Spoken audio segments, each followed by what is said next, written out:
Welcome back to The Legend of Heroes Trails in the Sky. Last time we investigated the burglaries in the South Bows block, and now we've got a lead. We'll follow that lead to Valeria's shore. So, let's go.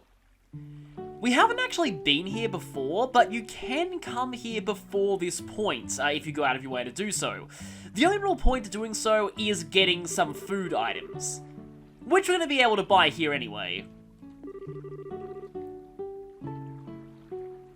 So this is the shore of Lake Valeria, which takes up the entire center of this continent.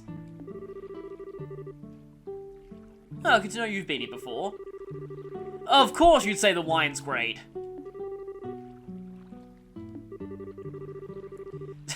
For Olivier, everything is a pleasure trip. Everything.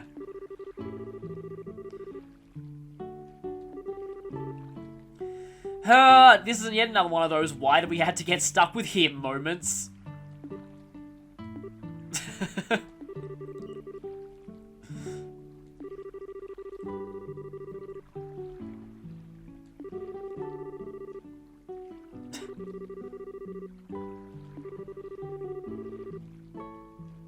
Oh, don't worry, I'll make sure he does.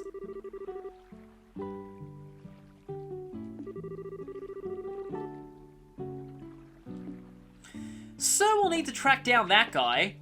Before we do anything, I just want to get this out of the way. We can buy quite a lot of food items here. All of them are things that we haven't seen before. So we have deep-fried smelt, boiled miso carp, grilled rainbow. I actually have had grilled rainbow trout once in real life, and I got a bone stuck in my throat and I needed to go to a doctor to take it out. So I have never had rainbow trout again. Rockfish skewer, and salmon, I don't know how to pronounce this. So the funny thing is that that recipe I mainly know for being vital to a side quest in Breath of the Wild, and it seems like most people know it for that, because when I search for this online, I'm just gonna go ahead and get all these recipes out of the way. When I search for that online, just to try and find out how that word is actually pronounced, every single search result that I got was for that side quest in Breath of the Wild. So when I did that side quest, I apologize. I do not intend to offend anyone by saying this at all, but I just pronounced it as salmon bleh when I was doing that side quest, because I just didn't know how it's supposed to be pronounced. Anyway, that should be everything. 1, 2, 3, 4, 5. Okay, yeah, we have all of these recipes now. So yeah, we have quite a lot of recipes now, but there's still a lot of empty spaces left in the book. Oh, and by the way, that description. Yeah, I forgot about that. Someone show that to Emil, please. So while you're here, it might be worth your while to buy a few of these if you really want to. This is because the ingredients you need to actually cook these are very hard to come by. That's a bit too expensive, I'll just get 10 of them.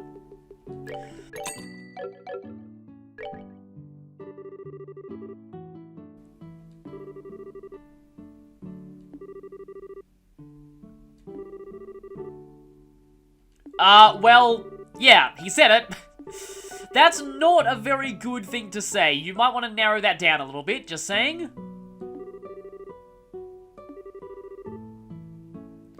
Yeah, I'm pretty sure he frequents this place. So, Lloyd. Interestingly enough, Lloyd is also the name of a major character in a later Trails game.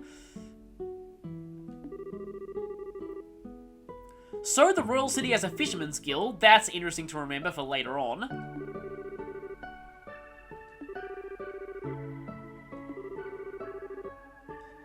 Okay, back pier. There's also a few people who you can see staying here.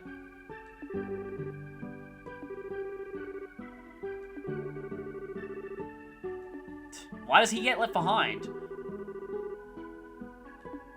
And that's all you have to say.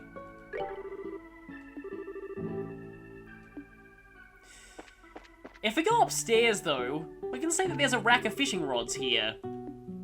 We can't do anything with that now, though. There's also an exit onto the balcony. Can be a little hard to know how to get down here without rotating the camera. But for now, that's really all that we have to see, so let's go ahead and talk to this guy's friends. And if I'm remembering right, there's an amazing conversation coming up. Man with pole. Yeah. It's kind of interesting, I've only really seen them called fishing poles in America. Usually they're called fishing rods everywhere else, but this game uses both.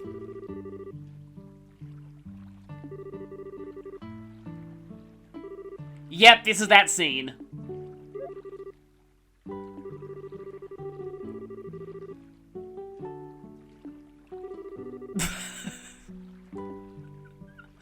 Well, that's one way to get someone's attention.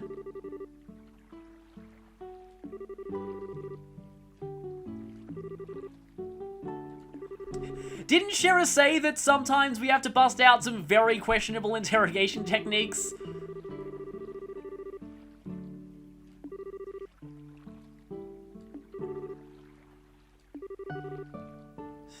Just answer a few of our questions and we'll promise we'll get this guy away from you as quickly as possible.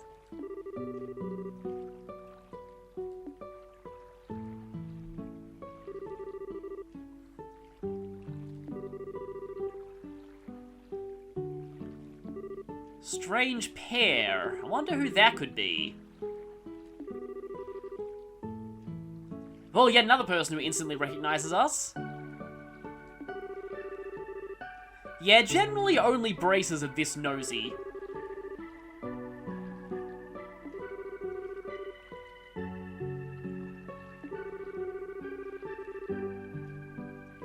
Ha.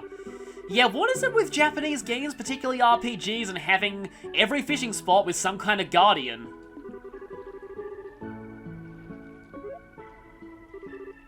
Uh-oh. It's fishing nerd time.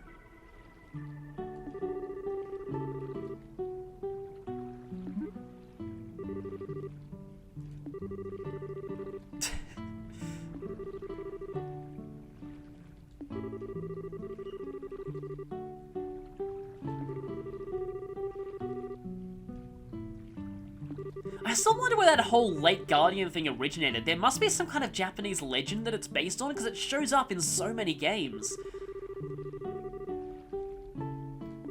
I should just mention right now, though, the Guardian is not relevant at all to anything in this game's story. Or anything in this game, really. So, yeah.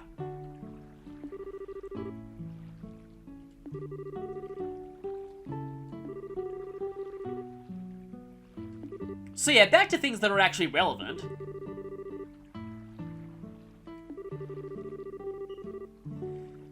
Okay, then.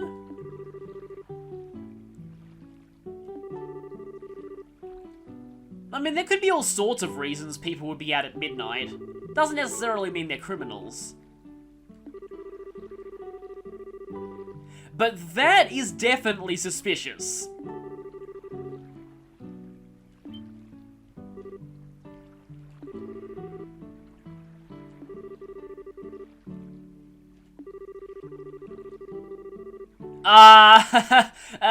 No, that's a bit, that's kind of reaching.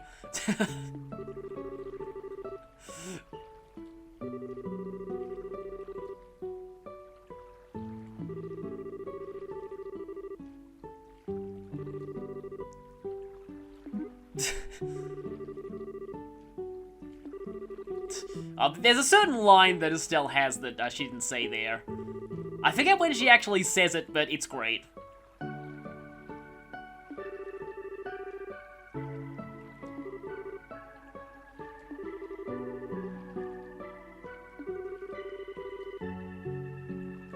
Yep, I think we know who that is.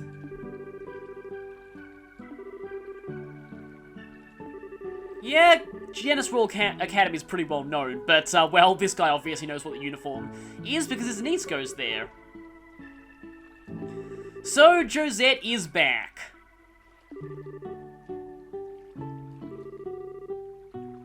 You could say that.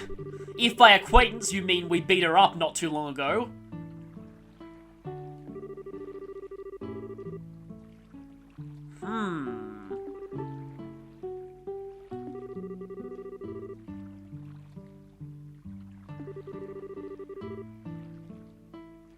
Yeah, that definitely doesn't sound like a romantic rendezvous. Fun fact about me, I used to think that word was pronounced rendezvous. I'm not good at French at all. You can probably already tell that.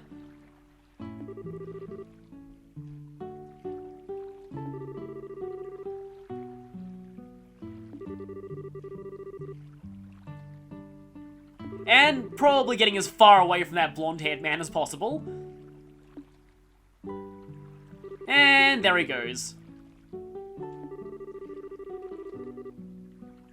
Yeah, pretty sure Estelle would like to join something like that. Oh right, Olivier doesn't know about the Capua family, does he?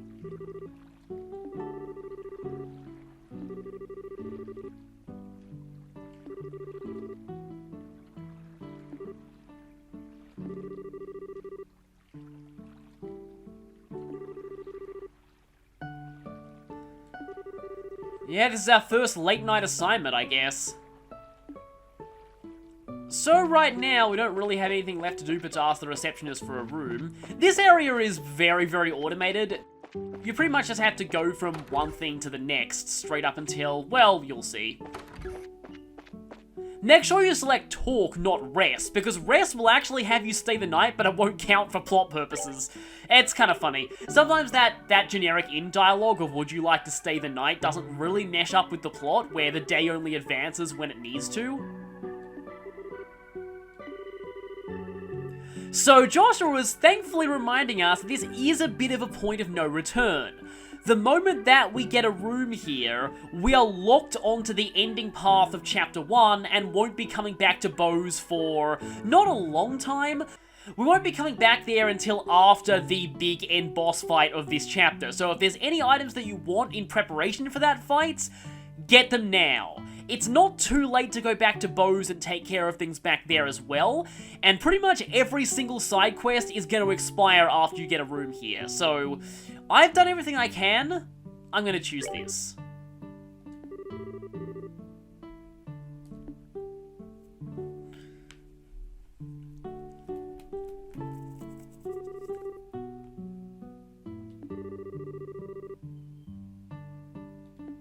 Hey, dinner's included with the room, that's nice. This place does seem really relaxing. I'd like to, you know, have a holiday to a place like this at some point.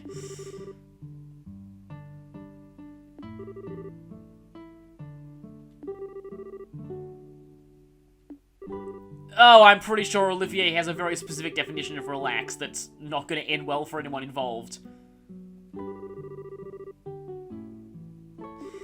Yeah, we should make sure to be fully prepared before we interrupt this meeting at night. So those two have gone off. It's time for Estelle and Joshua to have some time alone for the first time in a little while.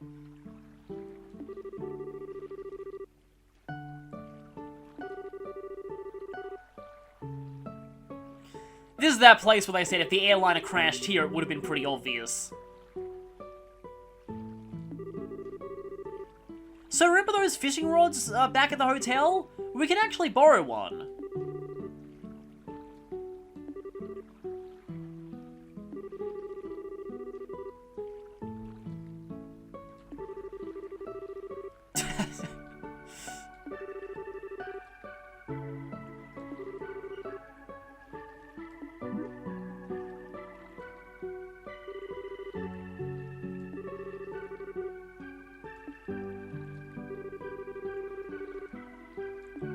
So, what better time to pass the time while we wait than to fish?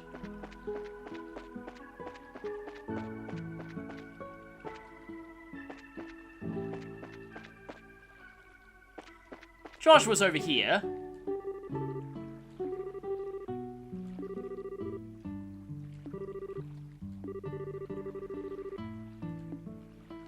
And if we go back inside, we can actually see what Shara and Olivier are doing. Oh no!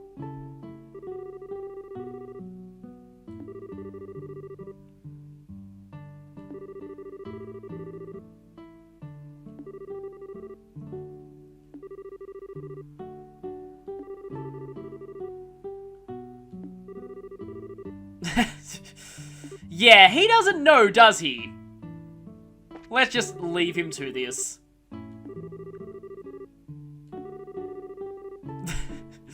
Oh, you poor fool. You have no idea what's coming, do you? Here we go. So we can go up here and examine. And typical Estelle, she gets all psyched up to do it and then realizes she doesn't actually have a fishing rod. So let's go ahead and get one. The receptionist did say that it's best to ask before we borrow one. You get a lot included with this package. So we get progressive rod.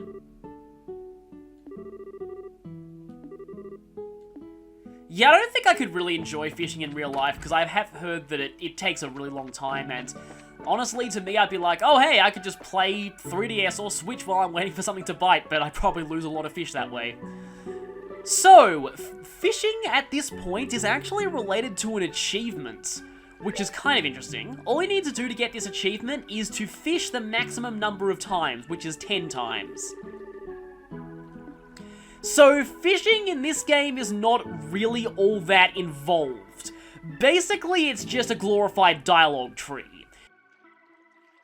Basically, you pick from 3 sets of 3 options, and each one leads to a different catch.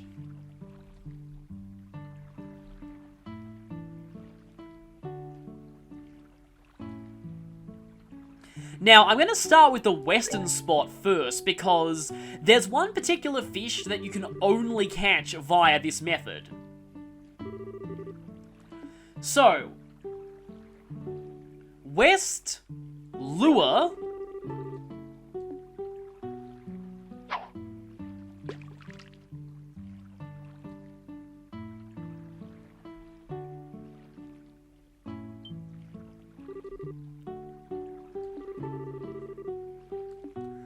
and wait until it gets tired.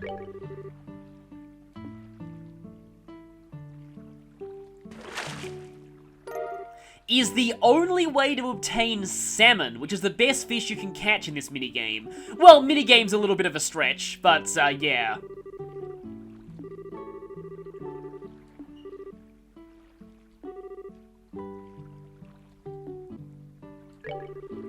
Just make sure you don't ever choose quit, and you'll get this achievement pretty easily. Let's not change the fishing spot, because you can actually catch everything possible from the west apart from one. So, let's try something else. Now, I believe no matter what you choose, choosing to reel in immediately will always get you smelt from this particular, fishing spot.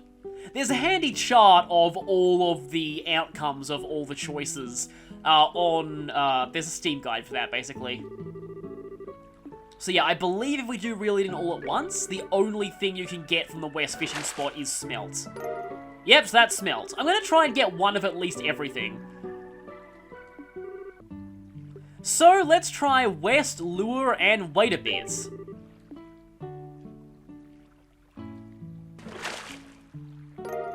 Laburl carp. So, west, live bait, and wait a bit gets you tiger rockfish.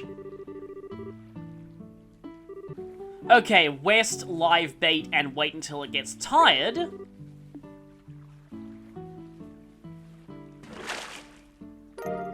Gets you Laburl carp as well. West, fly, wait a bit.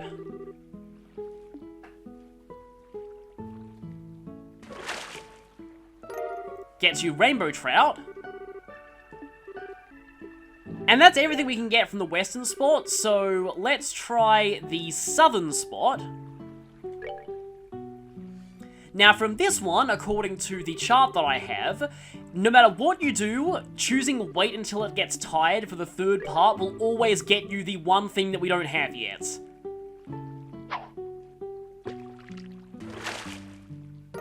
Holy boots.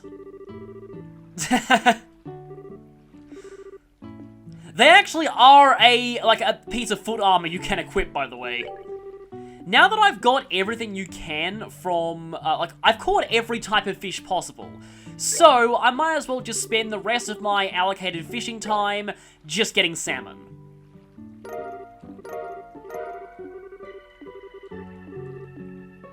And yeah, as you can see there, achievement unlocked, Hobbyist. So yeah, in order to get that, you just need to choose to fish every possible time. So never say give up fishing. Keep continuing until the story progresses. The fishing minigames thankfully got a lot more involved in later Trails games though, don't worry. And Joshua's gone, but he left his book on the table. This is the book that was reviewed in the LaBelle News recently.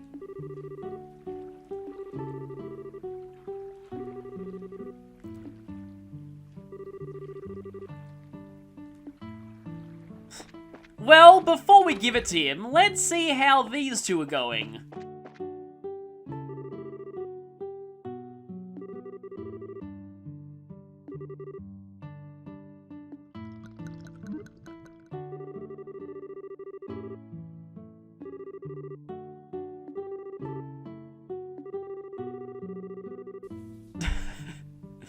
Well, we finally get to see firsthand what she's like when she's drunk.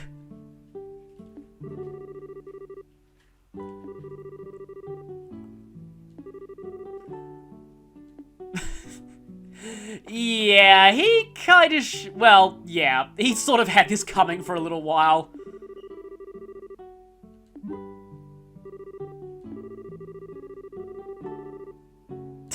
He's probably gonna pass out first.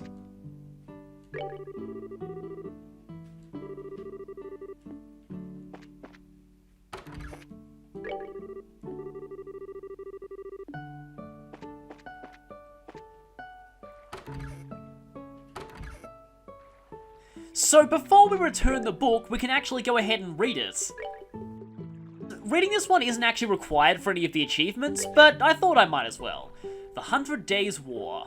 Outbreak of War. In spring, 1192 of the Septian calendar, a single cannon shot shook the Haken Gate situated in the northern part of the LaBelle Kingdom. This marked the beginning of an invasion later known as the 100 Days War, and the moment in which the raging Golden Stallion assailed the noble White Falcon. During this time, the Haken Gate was little more than a reinforced medieval ramparts. It easily succumbed to the round fire by one of the Empire's Rhineford Company-built Orbital tanks, leaving a section of the aged barrier fractured beyond repair. Yeah, Rhineford is a name you might recognize if you played Cold Steel. As the LaBelle Kingdom's other defensive walls were hit in a succession by a fusillade of cannonballs, they too fell under the explosive impact and were reduced to a mountain of rubble. Declaration of War. At about the same time the first cannon shot was fired, a single letter from the Erebonian embassy located in the royal city was delivered to Queen Alicia. More specifically, it was a writ containing a declaration of war by the Erebonian Empire upon the LaBelle Kingdom. Yeah, of course they do that after they'd bombarded them with cannons. In terms of diplomatic wisdom, the propriety of the declaration was established by being handled prior to the preemptive strike, but in this instance, there was hardly a difference in time between when the two occurred. In short, firing the first shot at that exact moment war was declared on the LaBelle Kingdom made it possible for the Erebonian Empire to guise their preemptive strike as one of legitimacy when the first bombshell hit. This could be referred to as a new diplomatic war tactic, though one incapable of being employed without a meticulous level of planning used in concert with an orbital communication system. Blitz tactics. After the destruction of the Haken Gate, the Imperial Army began its invasion of LaBelle in earnest.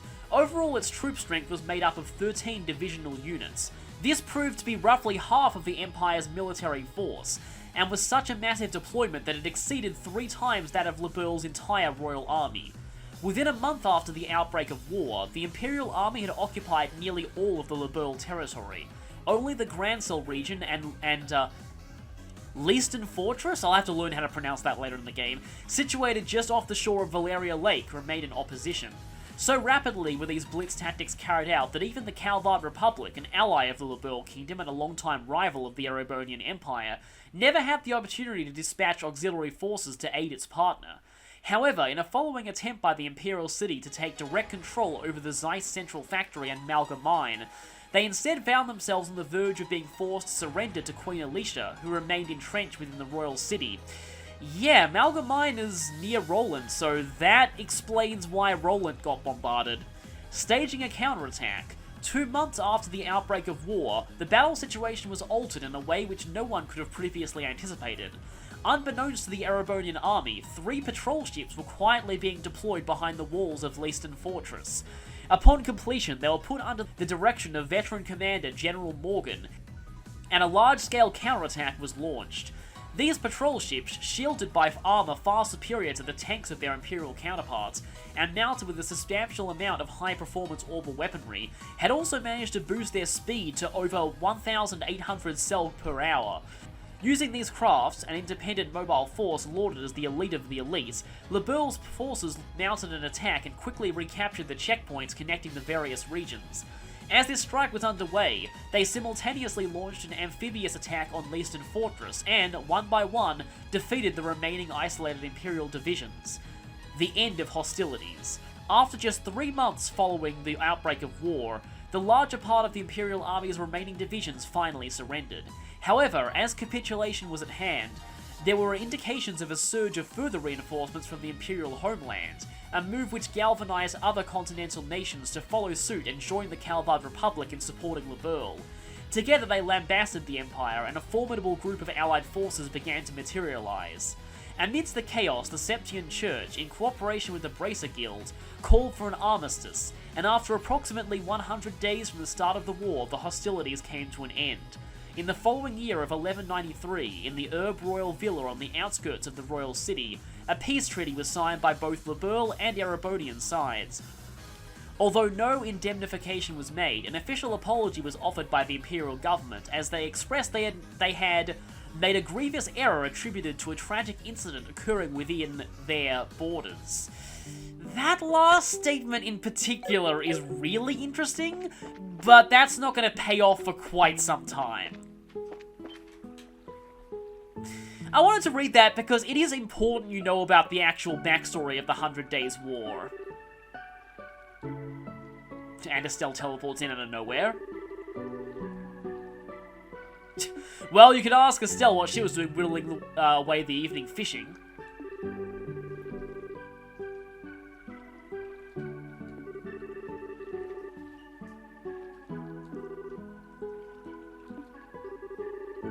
So yeah, you want to read that at the first opportunity you get, because you give it back to Joshua afterwards.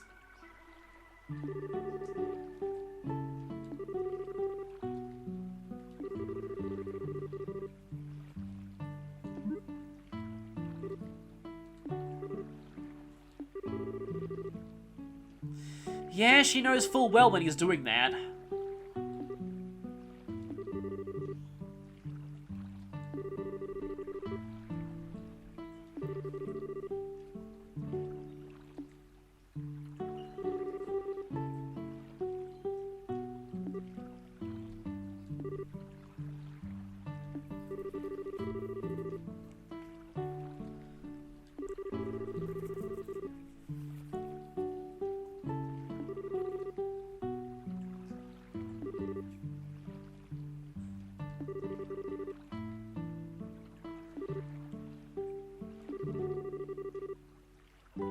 It's been a while since we heard that.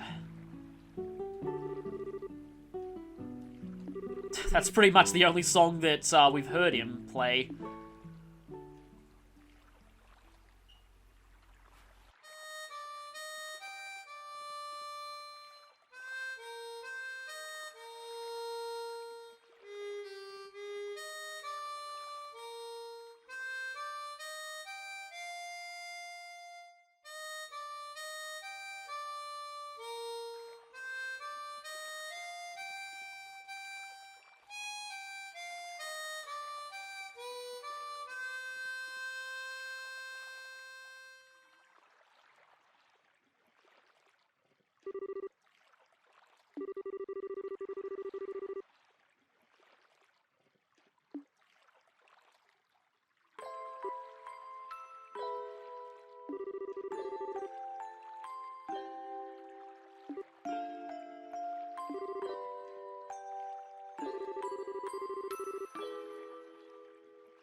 Obviously, I didn't want to talk over both that scene and that music.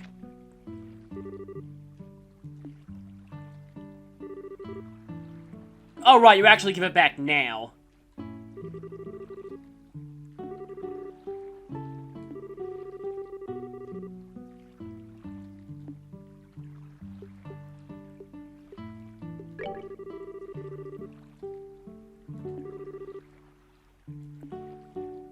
And so Joshua's back with us. I didn't select Can I Read It because I've already gone ahead and read that.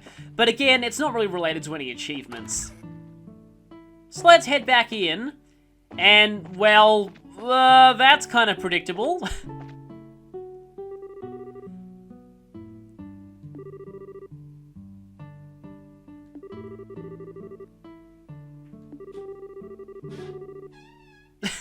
So you're saying that most people turn out even worse than this?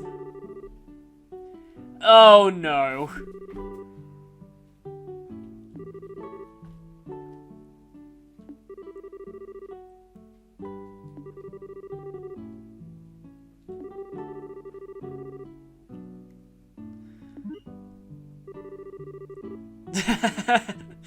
Yeah, they're pretty familiar with how drunk sharer works.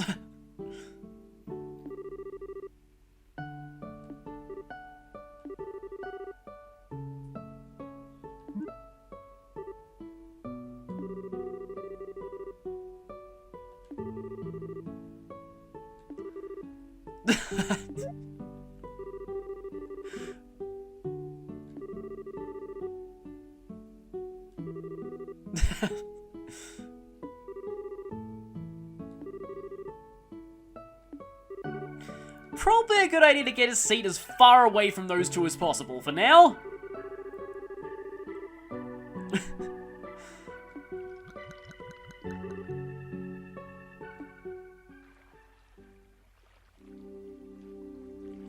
And so, night falls. Cassius Bright facts. Cassius Bright is the reason night exists. He won a staring contest with the sun, and thus it was forced to cower in fear of him for half of each day.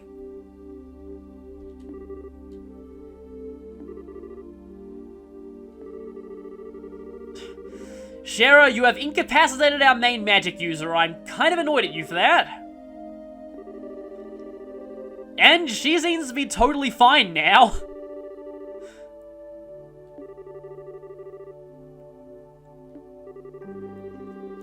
Yeah, she spent several years building up an immunity to alcohol.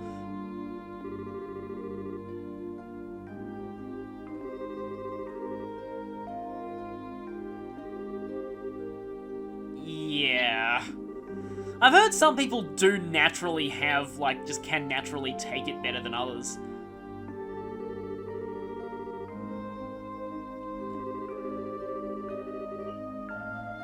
But it turns out... See, I actually really like this moment. That whole sort of comic relief drinking scene that happened there. Yeah, it turns out she actually had a purpose behind it.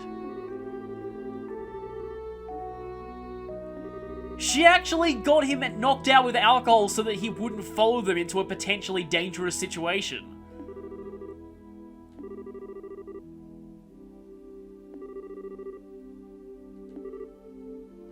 I mean, she probably had fun with it as well, but still. That was a pretty smart move by her.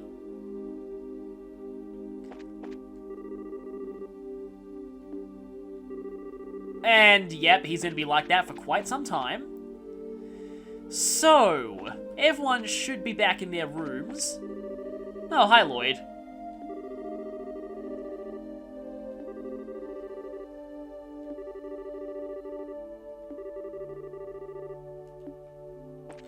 Again, the whole Guardian thing isn't actually relevant.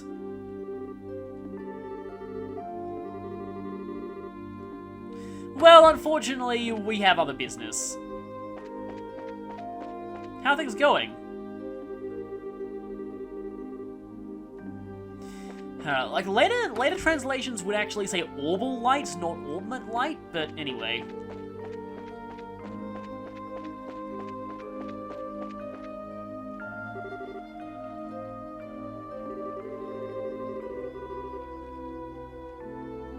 Granted, we only confirmed one of the siblings was here.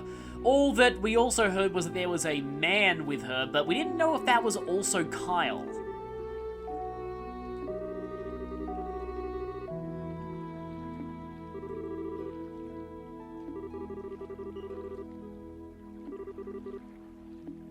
Okay, so a place where we can see the road without being spotted. This turns out to be the balcony of the hotel. Because if you swivel the camera around here, you can actually, go behind here. Maybe if we hide behind those flower pots. And yep, it was Kyle after all.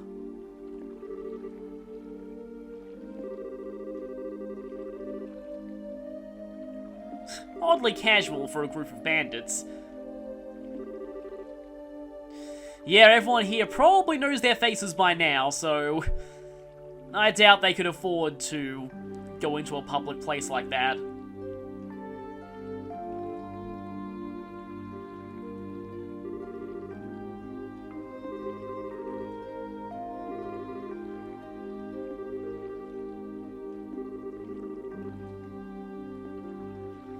Okay, so the pier, huh? There's really only one reason why they'd be going to that pier. Perhaps to meet someone who's coming by boat.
Well, looks like someone bigger than Don is involved in all this, but they're being incredibly vague about this.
A rule of thumb with RPGs is that whenever someone says it's nothing, especially someone with a mysterious backstory, it's usually not nothing. So, we now have a new objective. Find their means of transport and sabotage it before they can get away.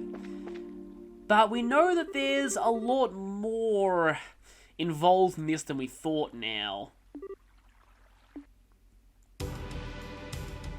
Turns out it was parked right here in front of the tower.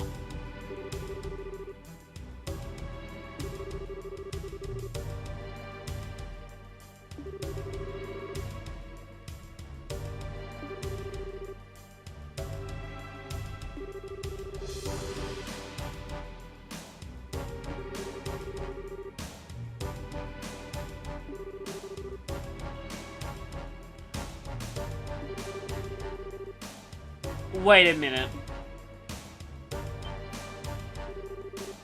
I'm actually kind of happy to see him, because if things escalate into a fight, we'll really need him.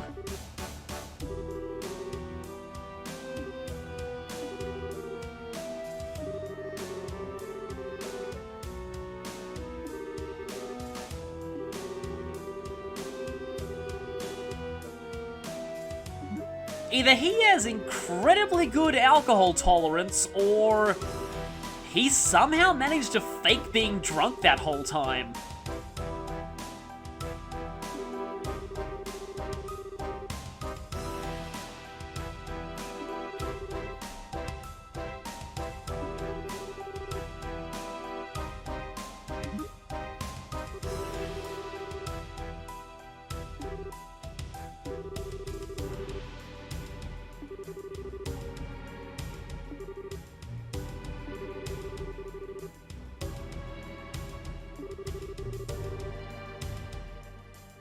True, and we know from that meeting they're gonna leave their hideout very, very soon. And of course, they do that as well.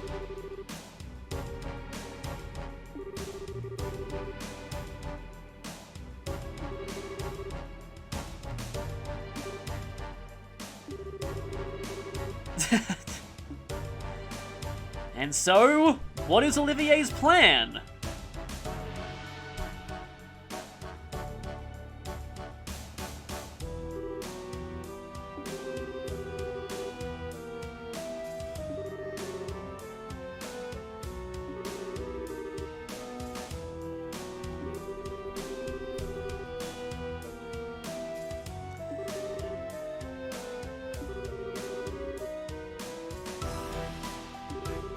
I think we finally know who our mole is. Unfortunately, their face is completely covered by a helmet.